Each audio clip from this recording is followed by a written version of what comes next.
¿Qué aportaciones le hace el feminismo a las luchas trans? Pues aportaciones fundamentales, para empezar, porque el feminismo podríamos decir que es uno de los campos de pensamiento que más se ha preguntado al esencialismo del género, por no decir el espacio de pensamiento paradigmático que ha puesto en cuestión las ideas innatistas, los destinos en torno al género en relación a los sexos biológicos de la gente, ¿no? Y para un discurso tradicional de la transexualidad muy patologizante, muy esencialista, sí, con relatos realmente que, pues bueno, de fijación de un determinado género en el cerebro de la gente, pues para escapar de todo ese imaginario, es que el feminismo ha sido muy importante para los discursos transcrípticos, para encontrar alianzas en otros lugares y particularmente dentro del movimiento trans, las corrientes del transfeminismo son unas, no son las únicas. Hay movimientos trans que no comparten esas posiciones o que son críticos con ellas, que consideran que el transfeminismo desdibuja la lucha transexual. Eso también existe, pasa que como no se percibe, ¿no? Y bueno, no es solo para tener un imaginario crítico en torno al esencialismo del género, sino también para pensar el derecho al propio cuerpo. El feminismo ha dado muchísimo en esos derechos y en relación a la lucha trans podríamos decir que se vertebran en dos ejes, ¿no? Que parecerían contradictorios, pero no lo son. Por un lado estaría el derecho a la libre modificación corporal y por otro lado estaría el derecho a no tener que modificar el cuerpo. Las dos suceden a la vez, ¿no?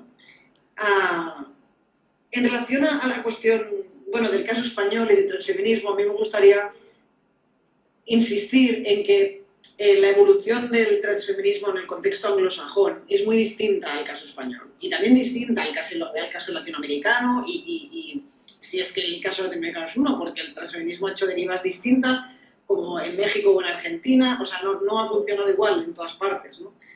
En el contexto anglosajón, el transfeminismo es una reacción por parte de feministas que eran mujeres trans que reaccionan frente a algunos discursos muy excluyentes de las mujeres trans en el feminismo. En nuestro contexto, y tal y como explicaba Cristina, pues hay gente que se ha dedicado a rastrearlo muy bien, pues pienso en Lucas Platero, en Miriam Solá y en mucha otra gente, que efectivamente dicen que ya en los años 90 en España había vínculos entre movimientos trans y feminismo, sobre todo entre mujeres trans y feminismo, porque los hombres trans se incorporan a la lucha trans o existen, digamos, de la manera en que los entendemos ahora, quizá un poco más adelante que las mujeres trans. Y entonces ya hay muchas sintonías, ¿no? Pues Kim Pérez en Andalucía, Juana Ramos en Madrid, Laura Bugallo en Galicia. Ha habido una actriz de espejo aquí, María Pérez, Norma Mejía, o sea, muchísimas mujeres trans que tenían alianzas con los movimientos feministas de más o menos grado, ¿no? Yo particularmente las que más conozco, las que más he vivido, son las que se forjan en torno a la lucha por la despatologización de la transexualidad, cuando el movimiento trans interpela al feminismo en una alianza para conseguir pues eliminar la transexualidad de las listas de diagnósticos de enfermedades mentales.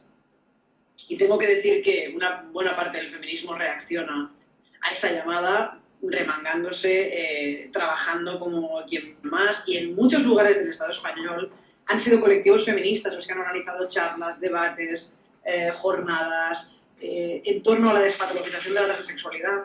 Ha habido muchísimas feministas militando en el movimiento trans sin ser personas trans, y yo creo que eso pues es una cosa de la que tenemos que estar muy orgullosos, muy orgullosas, ¿no? De una capacidad de esos movimientos de ir mucho más allá de la identidad de la gente y concentrarse en objetivos políticos compartidos. ¿Qué supone para los movimientos trans actuales las tensiones que vivimos? Bueno, a mí me gustaría decir que, en primer lugar, creo que no podemos analizar lo que está pasando sin analizar cómo se están dando los debates en este momento histórico en relación a las redes sociales, ¿no? Las redes sociales, como mucha gente que estudia las dinámicas de los algoritmos de Twitter, de Instagram o de Facebook, que nos explican y que habría que leerlos, ¿no? Yo hace poco leía el libro de Marta Peirano del enemigo contra el sistema, es decir, los activistas y activistas de los movimientos feministas, y etcétera, etcétera, etcétera, tenemos que leer y conocer bien cómo funcionan esos lugares donde se dan los debates. Básicamente, muchas de estas redes es polarizar el debate, es decir, sobredimensionan las posiciones más extremas del debate. Esto querría decir que probablemente el debate al que asistimos, lo que vemos en las redes no refleja necesariamente la realidad. No hay dos polos, uno contra el otro. Probablemente hay pues, un caleidoscopio de posiciones muchísimo más complejas y matizadas que no tienen el eco que tienen las que están en lugares más extremos, ¿no? En este sentido, bueno, yo creo que es verdad que los conflictos políticos siempre tienen una parte fea, ¿no? Y tienen una parte muy desagradable, sobre todo estos, ¿no? Que se dan con mucha beligerancia, se insulta a la gente, se desprecia a mucha gente y es muy gratuito. Y además tienen consecuencias a veces muy graves también en los derechos, ¿no? Pues si este debate continúa con esta inercia y no logramos sentarnos y matizarlo, probablemente tendrá consecuencias en las reformas legislativas en relación a la gente trans. Tendrá consecuencias nefastas, quizá, ¿no? Pero creo que también hay que rescatar la parte constructiva. Este debate nos obliga a repensar cómo defendíamos estos derechos, nos obliga a repensar nuestros discursos, nuestros argumentos, nuestras estrategias. Hay una parte de muchas críticas feministas que creo que se expresan de una forma muy beligerante y no me interesan mucho, pero yo como activista trans creo que muchas críticas que se hacen desde el feminismo actualmente son interesantes y nos obligan a repensarnos, nos obligan a los movimientos trans a ir más allá de algunas preguntas. Es decir, que no nos quedemos solo con el ruido, sino, bueno, este conflicto es una oportunidad para afinar más los discursos, para pensar, para ir más allá. Yo creo que sí.